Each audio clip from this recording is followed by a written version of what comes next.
SBI Life eWealth Insurance Plan. Will this insurance policy help you create long-term wealth, or will it hurt your wealth creation process? Let us evaluate. Hi, this is Ramalingam. We help individual investors like you to take a right financial and investment decision. Before going ahead and evaluating this particular policy, let us first understand some of the key features of this policy so that you will be able to analyze this policy much better. It is a unit-linked insurance policy. That means this particular policy will have charges plus life cover plus stock market and money market based investments. This insurance policy is a market-linked policy. This policy has got market risk. Market volatility, ups and downs can impact this policy positively as well as negatively.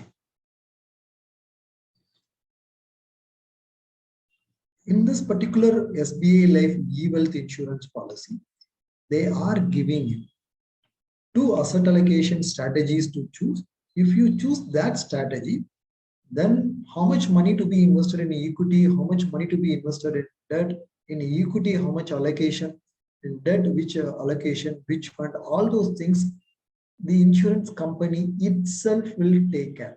You need not break your head on how much to allocate in equity, how much to allocate in debt, that you need not break it. This policy can be started with a low premium of 2,000 rupees. This policy claims that there is no premium allocation charges, which is actually true, but is it resulting in a good post expenses return or not? That is what matters, that we have to check out. It is easy to say there is no premium allocation charges. If I could increase some other charges and maintain the same expense ratio, then there is no meaning. Whether this no premium allocation charge is resulting in net better return, that is what we have to check out. Liquidity is available from the 6th policy term onwards. In other words, this particular policy, money is locked for 5 years. As usual, this policy gives you Section 80C benefits. Yes, this policy gives you Section 80C benefits. In addition to that, there are 2 important benefits given by this particular policy, SBI Life eWealth Insurance. One is death benefit, the other one is maturity benefit. As an investor, if you know in detail how much is the death benefit, how much is the maturity benefit, it will be easier for you to analyze. It will be easier for you to compare and contrast this particular SBI eWealth with other investment combinations, which is giving you similar benefits. You can decide between SBI eWealth or other alternative investment options. That is why, with details, let us see what is the death benefit and what is the maturity benefit. Can we look at the details of death benefit first? In case of an unfortunate death of the policyholder, then SBI Life calculates 3 important valuations. Out of those 3 values, whichever is highest, that is settled to the nominee as death claim. What are all those 3 values? Number 1, fund value as on date of death claim. Then sum assured given in the policy. Number 3, 105% of the premium paid by the policyholder till his or her death. Out of these 3 values, whichever is higher, that will be given to the nominee in case of unfortunate death of the policyholder. After death benefit, we are supposed to look at the maturity benefit. So before going to maturity benefit, I want to give you some other important factors related to maturity benefit so that we will be able to understand maturity benefit from a much better standpoint.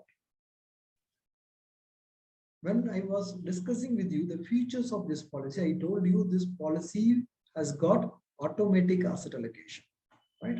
There are two asset allocation strategies given to you, whichever is comfortable for you, whichever is suitable for you, you can pick and choose. The first strategy is growth plan. Second strategy is balanced plan. In the growth plan, during the initial years of policy term, the equity exposure is higher, targeting reasonable returns in the long term. Once the number of years closer to maturity, number of years or more, you have spent more time in the policy. Slowly, as the time progresses, the debt and money market investments gradually increase and equity exposure comes down. So in the beginning of the policy term, equity exposure is higher. Towards the end of the policy term, the equity exposure sizably comes down. This is how the growth plan is designed. This is the asset allocation strategy in the growth plan. In the balanced plan, it is moderate, it is balanced. It will have low equity exposure compared to growth plan. At the same time, they will have higher debt exposure compared to growth plan. So this will have a volatility lesser than growth plan. But because the volatility is less, the risk is low, reward will also be moderate. Result, the return will not be as good as growth plan in the long run. So growth plan is basically a high risk proposition. Balanced plan is a moderate risk proposition. Whatever is comfortable to you, you can pick and choose. Before going ahead and looking at the maturity benefit, because maturity benefit will give you what is the total return you are getting. To analyze whether the return is okay for you or not okay for you, you need to have post expenses return is what you have to understand. So to understand what is the post expenses return, we have to pay close attention to the charges charged by these insurance policies. First, premium allocation charge. As it is advertised, as this policy claims, there is no premium allocation charges. It is true. They don't charge even a penny as premium allocation charge. But it doesn't mean that the overall expense ratio is low. The cost of this policy still remains at par with many other ULIP policies. This particular policy has got policy administration charges. Means whenever you enter into this policy, there are charges. In mutual funds, there is no account management, account statement charges. No such administration charges are charged. Fund management charges, yes, definitely this is a charge available. And it is a justifiable charge because to invest your fund, they have to analyze which stock, which security to choose. So fund management charge up to 1.35% they charge. It is an admissible charge. Discontinuance charge. When you discontinue the policy during the initial 4 years, there are charges between 5% to 20%. Again, this is something not justifiable. In my opinion, this should not be admitted in these kind of policies. Because discontinuance, like how it is negatively impacting the policy, there is no such evidence. But even then, they charge discontinuance charges.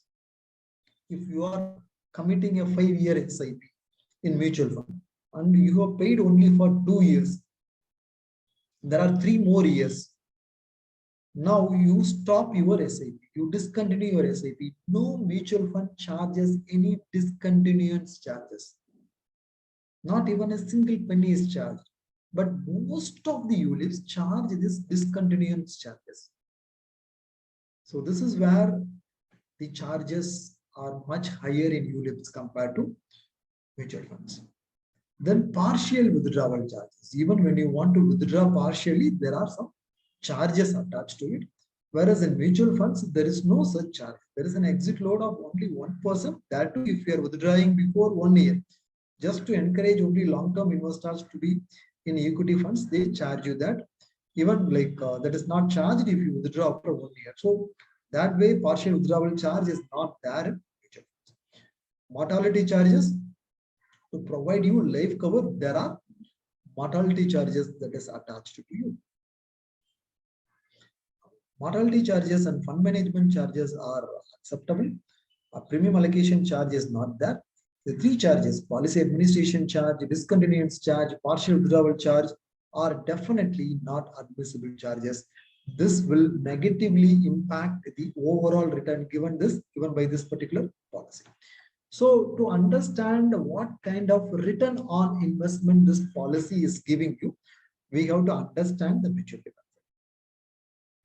Can we understand the maturity benefit with the help of an illustration? Okay.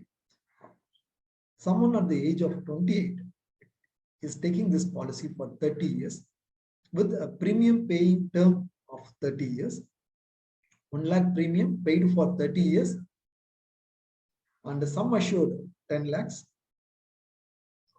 What is the maturity benefit we will get? So 1 lakh a person pays for 30 years. On maturity, how much he gets. So in the example below the table, I have shown you.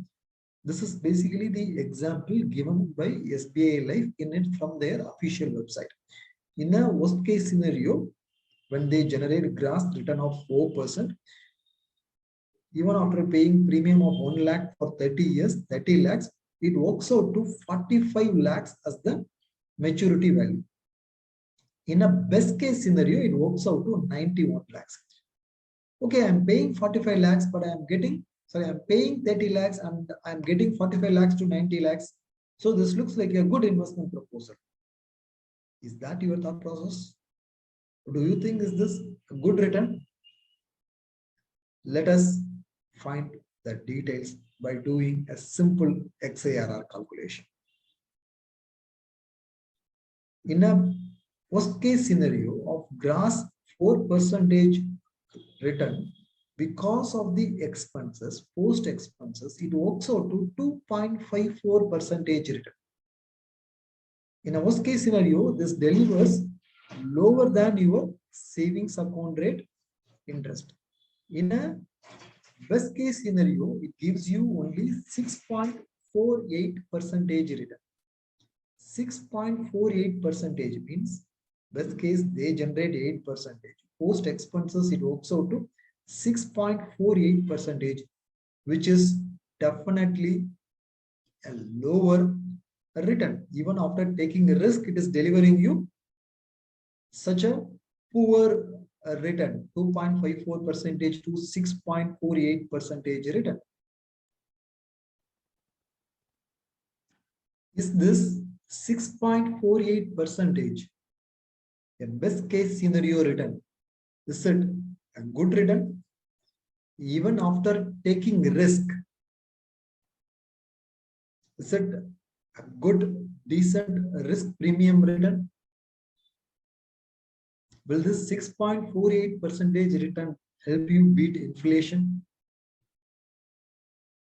That is definitely a question mark.